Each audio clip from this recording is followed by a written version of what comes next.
Music to my ears every time I hear candy. Can you pick, and I know it is seemingly the most loaded and obnoxious question in the world, but can you pick one, where if you had to point to, you're like, this thing is just, the pillar on which, the rest of my like musical creation exists?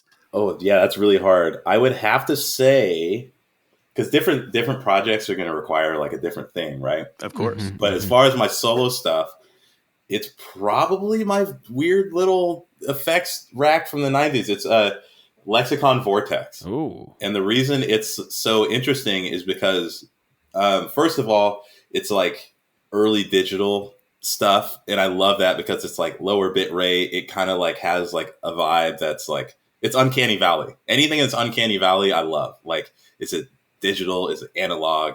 Is this hardware? Is it a plugin? I don't know. Yeah. Is it 16-bit? I can't even tell. But the coolest thing is it's dynamic. So especially stuff that's like, I guess, really volume dynamic, it'll like respond differently. So like choruses will get wider and then narrower. Like if you go bow, bow, stuff like that.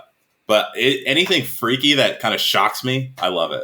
Yo, that is honestly the dynamic effects, especially with like modulation or really any pedal that has that dynamic setting. We had what is that Andromeda stereo delay tom, that Seymour Duncan unit that's in there. Yeah. Oh, I know those. Like even like that, but there's a ton of them that, that all a ton of different options, especially when you get into that like modulated effects world. But I always love them because I feel like stereo, or even if you're just using it, it has such a way of like making you play into the effect and then, the monitoring back in the same way, if you're a vocalist, you're kind of going to sing based on how loud or soft you hear yourself. So singing, into a vocal chain and capturing that is going to really, like influence how that performance comes out. And that's why I love, if you're a good player and you're like an emotive player, then effects that have that and do that are such a cool complementary thing to anything,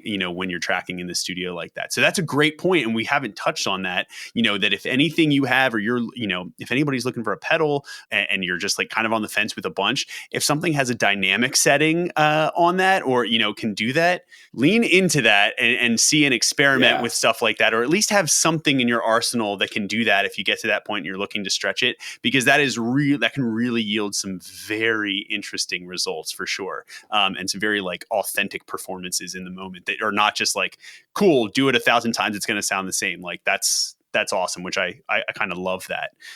That's great, dude. Totally. Well, we'll have to send us a picture of it in play too. But awesome, man. Thank you so much.